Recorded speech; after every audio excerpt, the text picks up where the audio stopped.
Hello and welcome to the Arsenal BiteSize Podcast. I'm your host Clayton at ClaytonAFC on Twitter, here to do a little short solo match day preview pod. I always quite like doing these pods when it's on the actual day of the game. It just feels a bit different. I feel like your emotions kind of change quite a lot in the build up to games, right? And I think the few days before it's not really on your mind. And yeah, of course, on match day, it's all you can bloody think about. So yeah, it's cool to do this. I've not done a match day one in a long time, and yeah, Nima will be back with me to.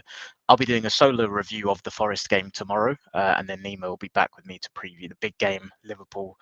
The Liverpool game on Sunday. We'll be doing the preview for that on Friday. But yeah, like I said, I want to keep this short and snappy because to timestamp this, it's 11:30 a.m. The game is at 7:30 tonight, so want to try and keep this to like 10-15 minutes max, get this out so people can listen if they're on their way to Forest. I didn't get a ticket unfortunately, but yeah, or yeah, people heading to the pubs, watching it wherever you're watching, hopefully get this in your ears before the game starts. So we were obviously back in style against Crystal Palace on the back of 3 defeats in all competitions.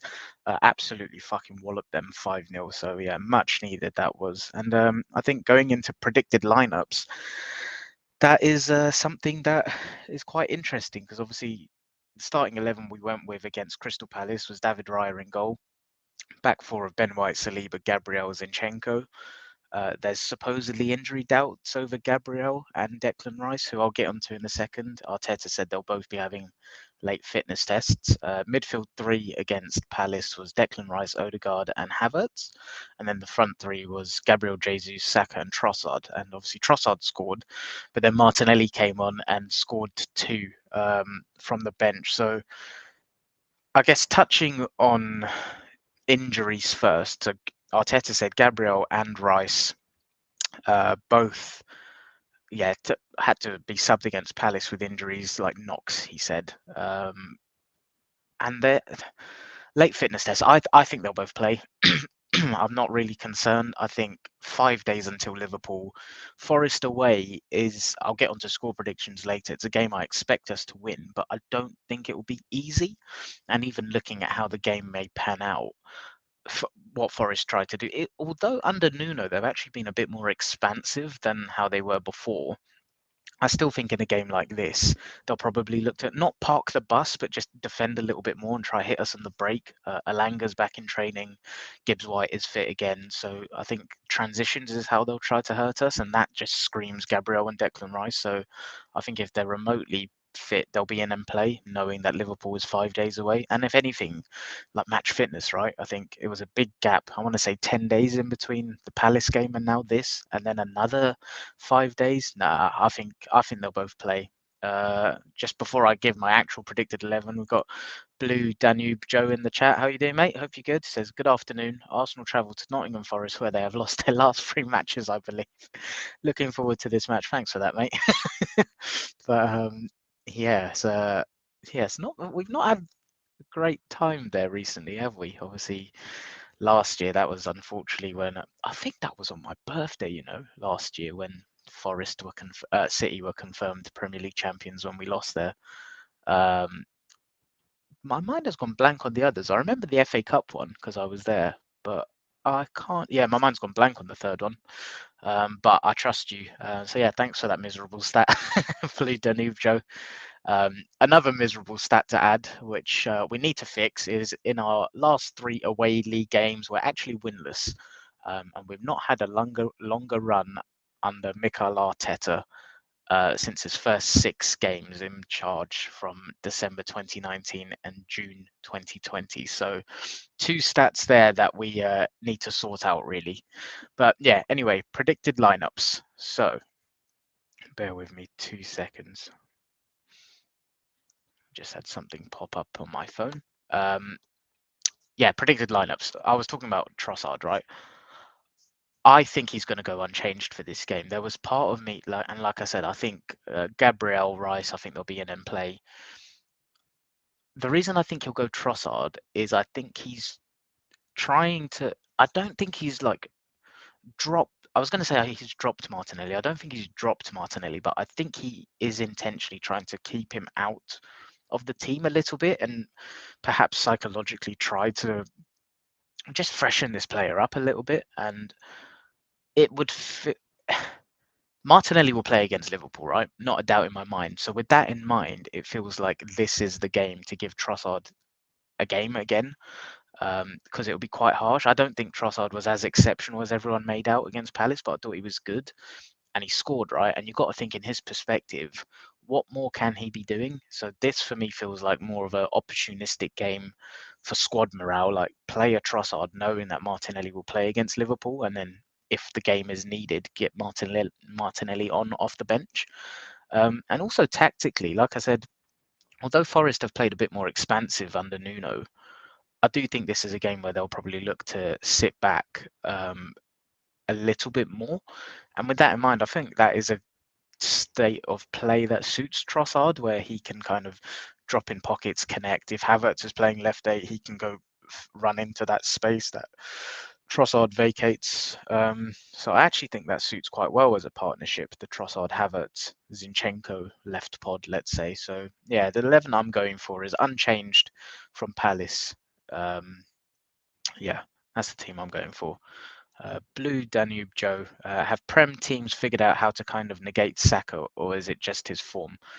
Uh, I wouldn't say Prem teams have figured out how to entirely negate him, but I do think they have sussed out how to nullify him. And yeah, I mean, I don't think it's just Saka. I think any top tier winger that has two, sometimes three players double, tripled up on them is going to struggle. But I think what we did really well is obviously we started using that to our advantage and kind of using him as more of a decoy to create spaces elsewhere. And every now and then when he is isolated 1v1, he's effective, right? So I think it's a combination. I think tactically teams are making it tougher for him to have any joy because they're doubling, tripling up, and there's less space for him.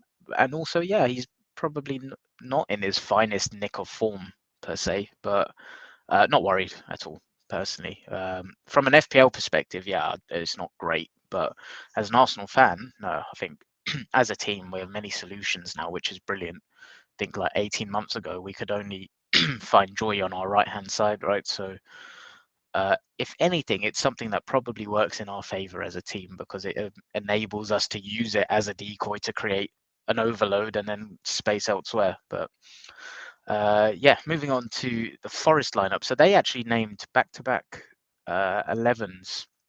Sorry, that made no sense. They named the same starting 11 in back-to-back games, both against Bristol City in the FA Cup. And I forgot who they played in the league last. That is schoolboy of me. I was literally looking at it before this episode. I will be able to find it now. Who did they play? It was Brentford. They lost 3-2. But they're obviously they've been ravaged by the AFCON tournament, right? So they're without quite a lot of players. Obviously, Alanga's been injured. Morgan Gibbs White missed the FA Cup game as well.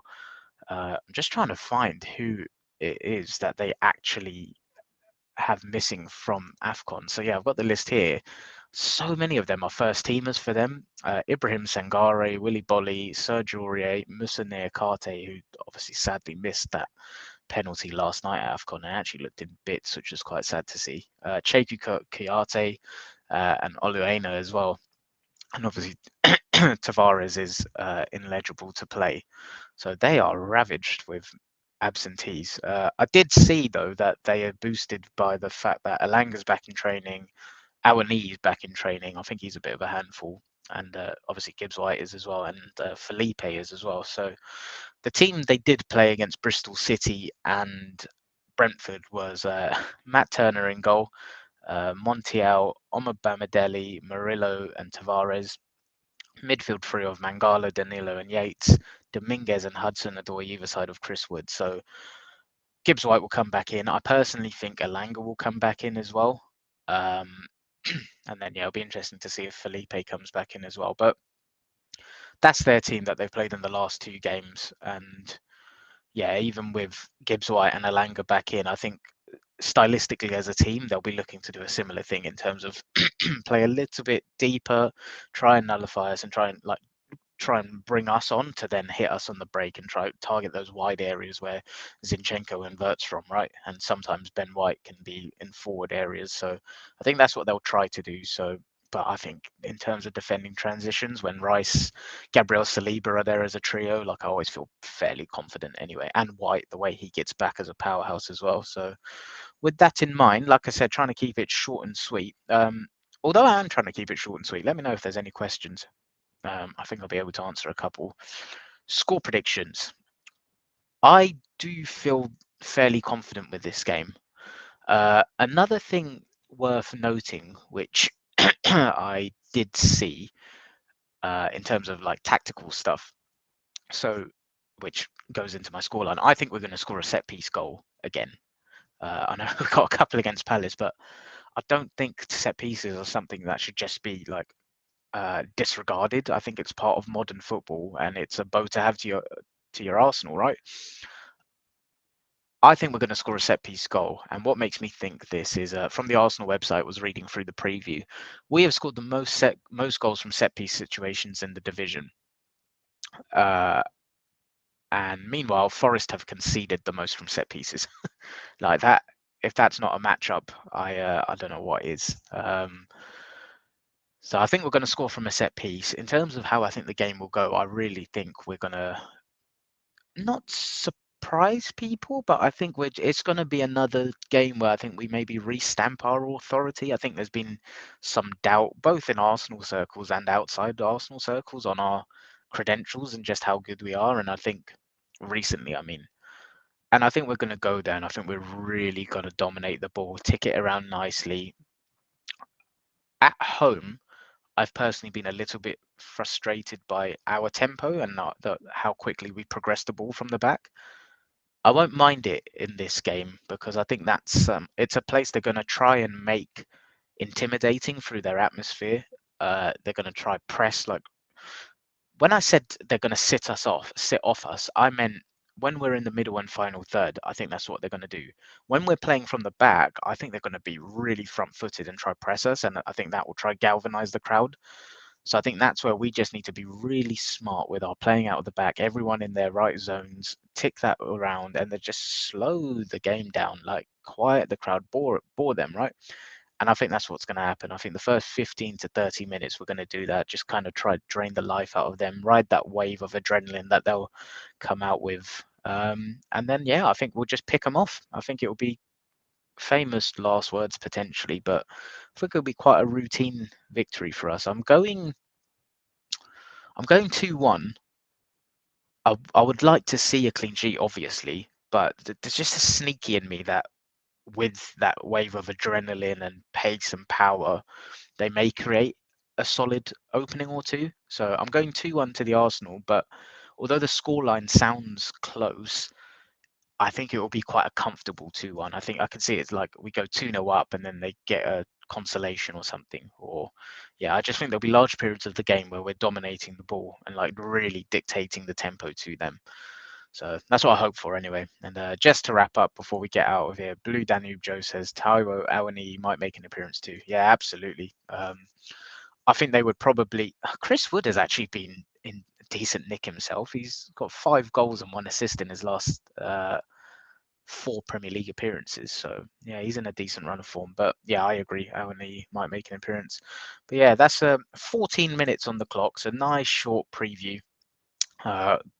Good luck to the Arsenal tonight. Obviously, I'll be watching. I'm sure everyone else will be. If you're traveling up there, safe travels. Enjoy the game. Enjoy the atmosphere. But yeah, fingers crossed for a win. I'll be back to do a solo review tomorrow or potentially tonight, depending on how tired. I'm a bit of a granddad, so it depends on how tired I feel after the game. But yeah, solo review either tonight or tomorrow, touching on the game, and then big Friday preview with Nima looking at Sunday's big game against Liverpool.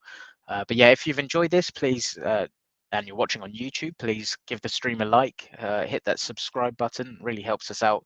We're over the 200 sub mark now, so really appreciate that. And if you're if you're watching back on podcast, please, yeah, drop it a review. Like I said, we appreciate it a lot, and it helps us massively. So yeah, thanks a lot, everyone. Yeah, 3 points, please, at City's ground. Up the Arsenal. City's ground? Forest's ground. Bloody hell, I'm having a mind blank here. 3 points, please, at Forest's ground. 3 points at City's ground in March, please. Up the Arsenal.